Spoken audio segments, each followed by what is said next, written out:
Bonjour à toutes et à tous, bienvenue sur votre chaîne d'information en régional, en continu, en images, en 8 minutes, en ce lundi 1er janvier.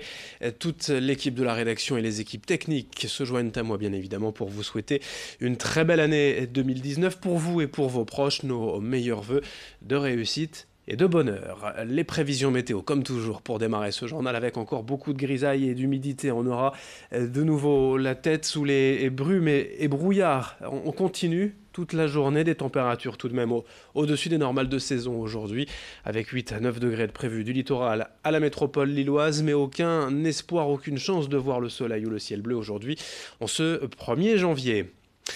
Vous le savez, c'est la tradition, les fameuses bonnes résolutions. On veut se remettre au sport, on veut arrêter de fumer, mieux manger, retrouver peut-être aussi la forme, retrouver le bonheur. Bref, les bonnes résolutions de l'année, quelles sont-elles pour vous en ce 1er janvier? Lucille Berthe-Constant est allée à votre rencontre. Des bonnes résolutions, j'espère être champion de MMA avec toute ma compétition, mes entraînements, je m'entraîne dur. J'espère que j'aurai des bons résultats d'ici la fin d'année. Manger plus équilibré, peut-être. J'en avais pris il y a 2 ans que j'ai tenu, j'ai arrêté de fumer, déjà. Et puis pour cette année, on verra bien.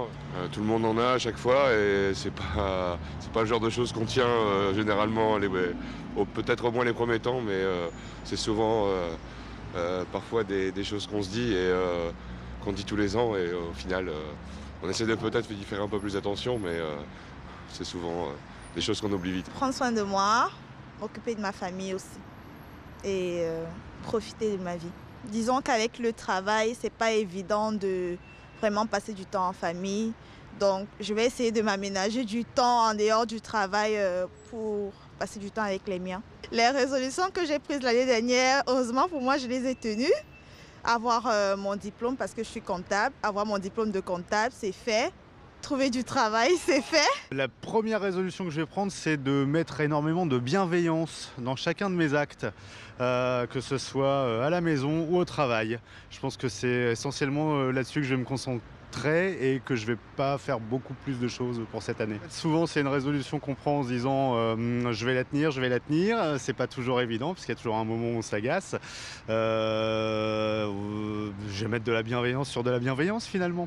Refaire plus de sport, je m'y suis plutôt bien tenu, pas encore assez régulièrement mais c'est plutôt pas mal.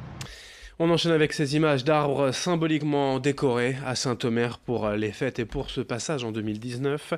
L'association Futur Simple a habillé 4 arbres du passage Sainte-Barbe en souhaitant faire passer un message. Chacun de ces 4 arbres symbolise en effet un souhait différent pour cette nouvelle année.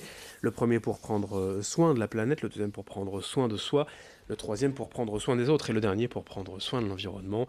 4 arbres, 4 œuvres, 4 symboles pour inspirer les citoyens. Pour cette année 2019, Thérèse Kanda est membre de l'association Futur Simple. Elle nous en dit plus au micro de Corentin Escaillé. J'ai envie qu'il y ait de la lumière qui revienne dans les yeux, de l'espoir, quoi. Je crois que c'est vraiment... Je travaille aussi auprès de gens malades, etc. Et c'est vrai que cette idée d'espoir, mais d'espoir, de réveiller l'espoir en soi, puis de le transmettre, quoi. Toujours ces allers-retours entre son soi profond, travailler ce soi, se faire du bien, enfin voilà, redévelopper une dimension d'estime de soi et de confiance en soi pour pouvoir aller vers l'autre. Actualité aussi de ce début janvier, au lendemain des fêtes, les consommateurs et surtout les commerçants attendent désormais les soldes le 9 janvier dans une grosse semaine. Mais pour certains, les bonnes affaires ont déjà commencé avec les fameuses ventes privées. Quelle est donc la différence? Explication avec Xavier Silly qui est avec nous en plateau. Les soldes sont de plus en plus délaissés au profit des fameuses ventes privées. Quelle est donc la différence entre les deux? Voici la réponse. Pour pouvoir être soldés, les produits doivent avoir été présentés en boutique avant la période des soldes. De plus, aucun réapprovisionnement n'est permis pour les commerçants. La période des soldes est aussi unique en un grand point. Pourquoi? Eh bien, car c'est l'un des rares cas dans l'année où un commerce peut vendre à perte. Qu'en est-il donc des ventes privées? C'est une période, elle, qui peut intervenir plusieurs fois dans l'année. Le commerçant a le choix.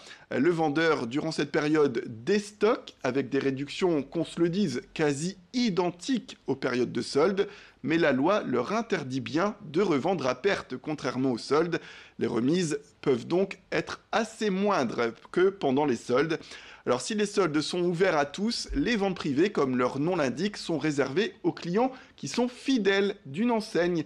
Rassurez-vous toutefois, très souvent, les commerçants acceptent pour la plupart de vous inclure dans leur fichier client au moment de l'achat, lors des ventes privées. Et voilà pour la différence entre ces deux grandes périodes de bonnes affaires.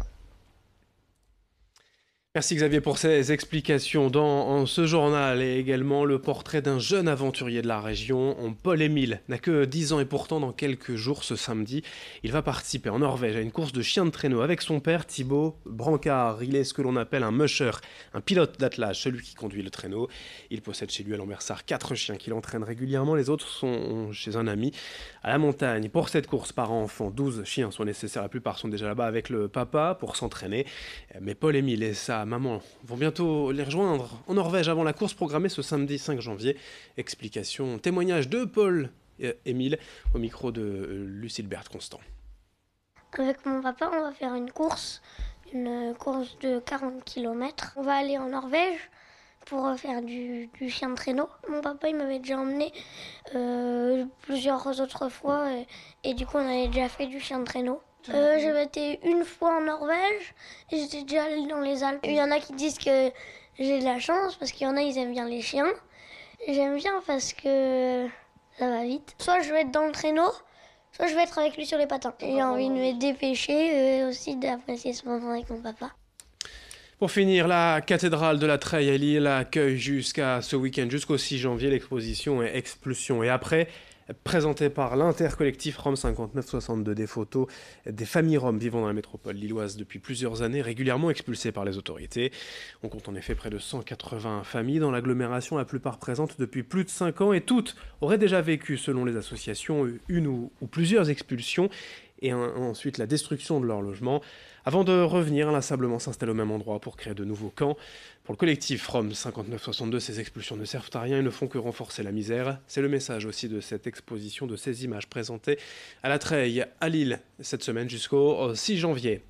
Fin de cette édition, merci de votre fidélité. Dans un instant, d'autres informations à suivre. Très bonne journée à tous.